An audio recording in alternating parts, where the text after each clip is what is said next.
ओम शांति। आज 2 जून 2021 की बाबा की मुरली। मीठे बच्चे, बाप के साथ उड़ने के लिए कंप्लीट प्योर बनो, संपूर्ण सरेंडर हो जाओ। यह देह मेरी नहीं, बिल्कुल अशरीरी बनो। प्रश्न: ऊंची मंजिल पर पहुंचने के लिए कौन सा डर निकल जाना चाहिए? उत्तर: कई बच्चे माया के तूफानों से बहुत डरते हैं। कहते हैं बाबा, तूफान बहुत हैरान करते हैं, इनको रोक लो। बाबा कहते, बच्चे यह तो बॉक्सिंग है। उस बॉक्सिंग में भी ऐसा नहीं एक ही ओर से वार होता रहे। अगर एक 10 थप्पड़ मारता तो दूसरा 5 जरूर मारेगा। इसलिए तुम्हें डरना नहीं है, महावीर बन विजयी बनना है, तब ऊंची मंजिल पर पहुंच सकेंगे। गीत। दर पर आए हैं कसम लेके। ओम शांति। बच्चों ने गीत सुना। जरूर गीत में कोई रहस्य भरा हुआ है जो रिकॉर्ड खरीद कर बाप बैठ इनका अर्थ समझाते हैं। इसको कहा जाता है जीते जी मरकर बाप का बनना। बाप का बनने के बाद टीचर का बनना। टीचर के बाद फिर मेजॉरिटी गुरु करते हैं। क्रिश्चियन लोग को भी जब बच्चा पैदा होता है तो क्रिश्चनाइज करते हैं, गुरु की गोद में जाकर देते हैं। फिर पादरी हो या कोई भी हो, पादरी तो क्राइस्ट नहीं हुआ कहेंगे, उनके नाम पर हम क्रिश्चियन बनते हैं। अभी तुम बच्चे पहले बाप के बनते हो, अशरीरी बनते हो। हमारा तन मन धन जो कुछ है वह बाबा को अर्पण करते हैं, जीते जी मरते हैं, अर्थात हम आत्मा उनके बनते हैं। बुद्धि में रहना है। जो भी मेरी वस्तु है, मेरा शरीर, मेरा धन दौलत संबंधी आदि जो कुछ हैं, सबको भूलते हैं। मरने बाद सब भूल जाता है ना। कितनी बड़ी मंजिल है। हम अशरीरी आत्मा हैं, यह पक्का करना है। ऐसे नहीं तुम शरीर छोड़ और मर पड़ते हो। नहीं, आत्मा कंप्लीट पवित्र थोड़े ही बनी है। भल बाप के बने हो, परंतु बाबा कहते हैं तुम्हारी आत्मा अपवित्र है। आत्मा के पंख टूटे हुए हैं, अभी आत्मा उड़ नहीं सकेगी। तमो प्रधान होने के कारण एक भी मनुष्य वापस जा नहीं सकते। माया ने एकदम पंख तोड़ दिए हैं। बाबा ने समझाया है आत्मा सबसे तीखी जाती है, उनसे तीखी चीज कोई होती नहीं।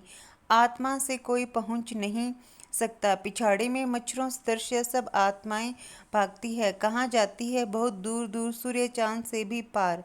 वहां से फिर लौटना नहीं है। उन्हों के रॉकेट आदि तो जाकर फिर लौट आते हैं। सूर्य तक तो पहुंच नहीं सकते। तुमको तो उनसे बहुत दूर जाना है। सूक्ष्म वतन से ऊपर मूल वतन में जाना है। आत्मा को पंख मिल जाते हैं। हिसाब किताब चुकतू कर आत्मा पवित्र बन जाती है। कयामत के समय की महिमा बहुत लिखी हुई है। सभी आत्माओं को हिसाब किताब चुकतू कर जाना है। अभी तो सब आत्माएं मैली पाप आत्मा हैं। भल बड़े गुरु साधु सन्यासी आदि हैं, समझते हैं हम गुरु हैं। अहम ब्रह्मास्म, अहम ब्रह्मोहम, हम ब्रह्म में पहुँचे हुए हैं, अब बैठे हुए हैं यहाँ। ब्रह्म में फिर कहाँ पहुँचे हुए हैं? अभी तुम जानते हो हम आत्माएं ब्रह्म में रहने वाली हैं, परंतु अभी वहाँ कोई भी जा नहीं सकते।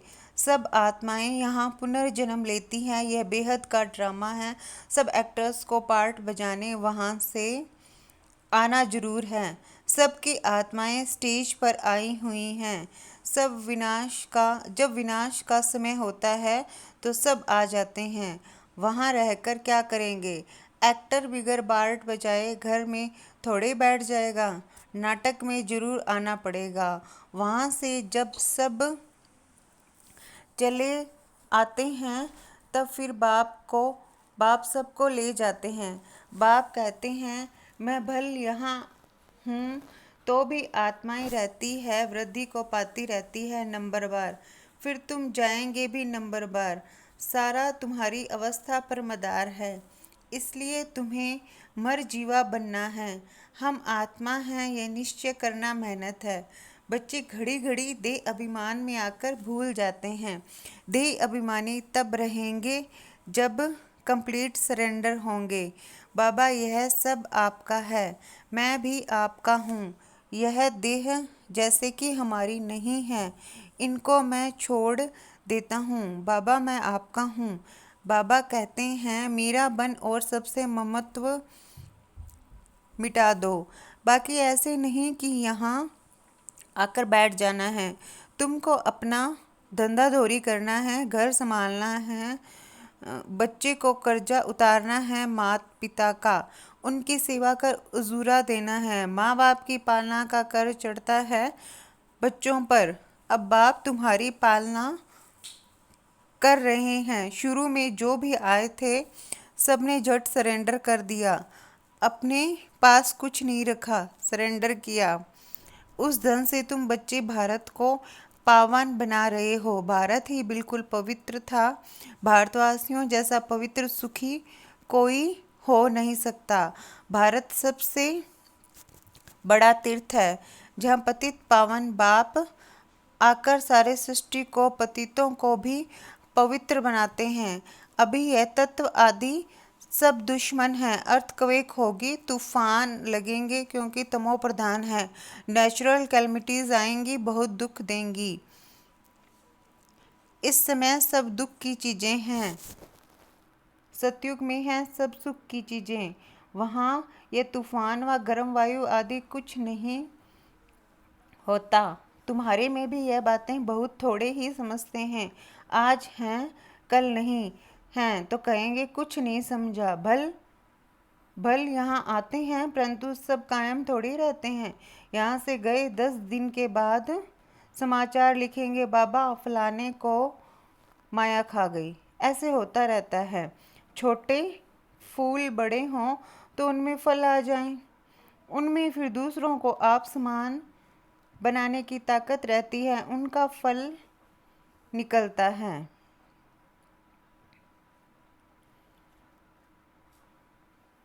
बाप के बने फिर प्रजा भी बनानी है, वारिस भी बनाना है। पंडे बन बाबा के पास आए, बस हम पहुंच गए नहीं, मंजिल है बड़ी। कहते हैं माया के तूफान बहुत आते हैं, तुम बाप के बने हो तो तूफान तो आएंगे। कहते हैं बाबा हम आपके थे, आपसे वर्षा लिया था, फिर पुनर्जन्म लेते 84 जन्म पास किया, फिर आकर आपका बने हैं। मैं तो आपसे वर्षा लेकर छोड़ूंगा। तो ऐसे बाप को इतना याद करना पड़े और आप समान बनाए फल देना पड़े, नहीं तो माला कैसे बनेगी? बाप का वारिस कैसे बनाएंगे? प्रजा भी चाहिए, वारिस भी चाहिए जो गद्दी पर बैठे। बाप के पास तो बहुत आते हैं, फिर फारकती दे देते हैं। बुद्धि का योग टूटा, खेल खत्म। कई बच्चे बाबा से आकर पूछते हैं, बाबा अवस्था को कैसे जमाएं, कोई तूफान ना लगे, इसका रास्ता तो बताते ही रहते हैं। बाप को याद करो, तूफान तो लगेंगे। बॉक्सिंग में ऐसा कभी देखा है जो कोई एक ही थप्पड़ खाता रहे? जरूर दोनों में ही हिम्मत होगी। 5 थप्पड़ अगर एक लगाएगा तो 10 दूसरा लगाता होगा। यह भी बॉक्सिंग है। बाप को याद करते रहेंगे तो माया भागती जाएगी, परंतु फट से तो नहीं होगा। माया से कुश्ती लड़नी है। ऐसे मत समझो माया थप्पड़ नहीं मारेगी, भल कोई भी हो। बड़ी बॉक्सिंग है, बहुत डर जाते हैं। माया एकदम नाक में दम कर देती है। युद्ध स्थल है ना, बुद्धि योग लगाने में माया बड़े विघ्न डालती है। मेहनत सारी योग में है। भल बाबा कहते हैं, ज्ञानी तू आत्मा मुझे प्रिय है, परंतु ऐसे नहीं सिर्फ ज्ञान देने वाले प्रिय हैं। पहले तो योग पूरा चाहिए। बाप को याद करना है, माया के विघ्नों से डरना नहीं है। विश्व का मालिक बनते हो ना, सब बनेंगे। 16,108 की माला तो बहुत बड़ी है, अंत में जो आकर पूरी होगी। त्रेता अंत तक कितने प्रिंस प्रिंसेस बनते हैं? कुछ तो निशानियां हैं ना। 8 की भी निशानी है, 108 की भी निशानी है। यह बिल्कुल राइट है। त्रेता अंत में इतने 16,108 प्रिंस प्रिंसेस होते हैं। शुरू में तो नहीं होंगे, पहले थोड़े होते हैं, फिर वृद्धि होती जाती है। वह सब बनते यहाँ हैं। चांस बहुत अच्छा है, परंतु मेहनत बहुत है। गीत में भी कहते हैं कभी नहीं छोड़ूंगा, मर जाऊंगा बाबा, यह तन मन धन सब आपका है। हम ऐशरीरी बन आपको याद करते हैं, बुद्धि योग आपसे लगाएंगे। बाबा फिर कहते हैं यह सब तुम बच्चों के लिए ही है। बच्चे कहते हैं हमारा सब कुछ आपका है। कहते हैं ना यह सब भगवान ने दिया। अब बाप कहते हैं यह सब खत्म हो जाना है। तुम्हारे पास क्या है? यह शरीर भी खत्म हो जाएगा। अब मैं फिर तुमको बदली कर देता हूँ। सिर्फ एक्सचेंज करते हैं ना। तो बाप कहते हैं बच्चे ऐ शरीरी बनो, मुझे याद करो, बुद्धि से सब कुछ सरेंडर करो। राजा हरिश्चंद्र की कथा है ना, बोला अमानत रख दो।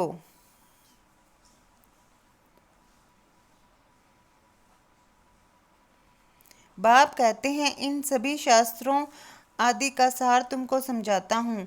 मैंने ही तुम्हें ब्रह्मा मुख द्वारा राजा रानी बनाया था, अब फिर बनाता हूँ। कभी भी मनुष्य मनुष्यों को गीता सुनाए, राजयोग सिखलाए, राजा रानी बना न सकें, फिर गीता सुनने से क्या फायदा? बाप कहते हैं मैं खुद कल्प कल्प आकर तुमको स्वर्ग का मालिक बनाता हूँ। हमारे बनेंगे तब तो वारिस बनेंगे ना। तो जितना योग में रहेंगे उतना शुद्ध बनते जाएंगे। बाबा यह सब आपका है, हम तो ट्रस्टी हैं। आपके हुक्म बिगर हम कुछ भी नहीं करेंगे। शरीर निर्वाह कैसे करना है वह भी मत लेते हैं। अक्सर करके गरीब ही पूरा पोता मेल देते हैं। साहूकार दे न सके, सरेंडर हो न सकते। कोई विरला निकलता है, जैसे एक जनक का नाम है, बाल बच्चे हैं, ज्वाइंट प्रॉपर्टी है, तो वह अलग कैसे हो? साहूकार लोग अपनी प्रॉपर्टी निकालें कैसे जो सरेंडर हो? बाप है ही गरीब निवाज। सबसे गरीब माताएं हैं, उनसे जास्ती कन्याएं गरीब हैं। कन्या को कभी वर्षे का नशा नहीं होगा। बच्चे को बाप की जागीर का नशा रहता है, तो वह सबको छोड़ फिर बैकुंठ का वर्षा लेना पड़े। दान हमेशा गरीब को ही दिया जाता है। भारत है सबसे गरीब, अमेरिका बहुत साहूकार है, उनको वर्षा देते हैं क्या? भारत सबसे साहूकार था, और कोई धर्म नहीं था, सिर्फ भारतवासी ही थे। एक भाषा थी, गॉड इज वन। मैं वन सॉवरेंटी, वन धर्म, वन भाषा स्थापन करता हूँ।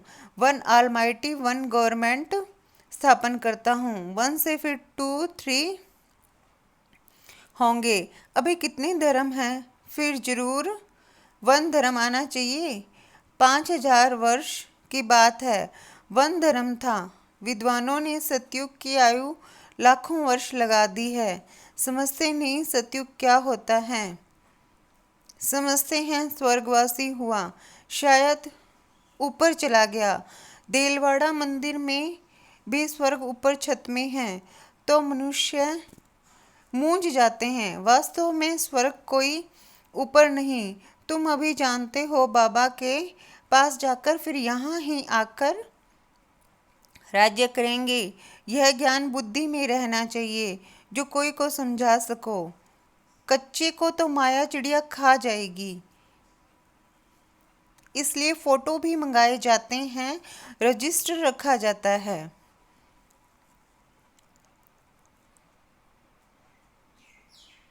बाबा के पास समाचार आता है फलाने ने एक ही ऐसा ज्ञान का तीर मारा जो मैं बाबा का बन गया। शास्त्रों में भी लिखा हुआ है, कुमारियों द्वारा बाण मरवाए। अरे बाप को क्यों भूले हो? इसको ज्ञान बाण कहा जाता है। सिर्फ बाप की याद दिलानी है, बाकी कोई हिंसक बाण की बात नहीं है। बाबा कहते हैं, मैं ब्रह्मा मुख से सब शास्त्रों का राज तुम्हें समझाता हूँ। ब्रह्मा तो जरूर यहाँ होना चाहिए।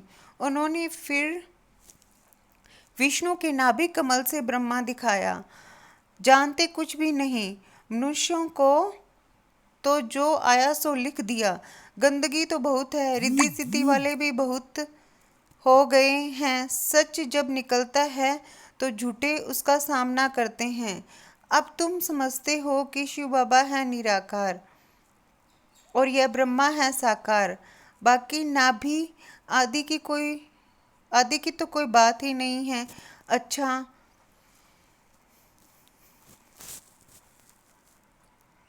मीठे मीठे सिक्के लदे बच्चों प्रति माता पिता बाप दादा का याद प्यार और गुड मॉर्निंग। रूहानी बाप की रूहानी बच्चों को नमस्ते।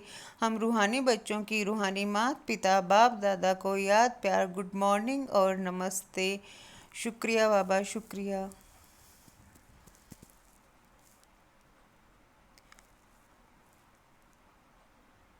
धारणा के लिए मुख्य सार। अब ज्ञानी तू आत्मा बनना है, सिर्फ ज्ञान सुनने सुनाने वाला नहीं, याद की मेहनत भी करनी है। अशरीरी होकर अशरीरी बाप को याद करना है। बाप का बनकर दूसरी सब बातों से ममत्व मिटा देना है। यह देह भी मेरी नहीं, पूरा देही अभिमानी बन कंप्लीट सरेंडर होना है। आज का वरदान है, ज्ञान योग की पावरफुल किरणों द्वारा पुराने संस्कार रूपी कीटाणुओं को भस्म करने वाले मास्टर ज्ञान सूर्य भव। ज्ञान योग की पावरफुल किरणों द्वारा पुराने संस्कार रूपी कीटाणुओं को भस्म करने वाले मास्टर ज्ञान सूर्य भव। कैसे भी पतित वातावरण को बदलने के लिए अथवा पुराने संस्कारों रूपी कीटाणुओं को भस्म करने के लिए स्मृति रहे कि मैं मास्टर ज्ञान सूर्य हूँ। सूर्य का कर्तव्य है रोशनी देना और कीचड़े को खत्म करना। तो ज्ञान योग की शक्ति व श्रेष्ठ चलन द्वारा ही यही कर्तव्य करते रहो।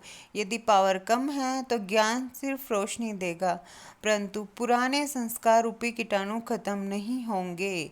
इसलिए पहले योग तपस्या द्वारा पावरफुल बनो।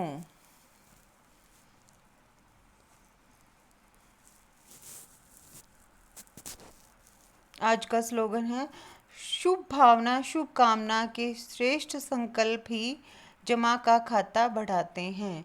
शुभ भावना शुभ कामना के श्रेष्ठ संकल्प ही जमा का खाता बढ़ाते हैं। ओम शांति।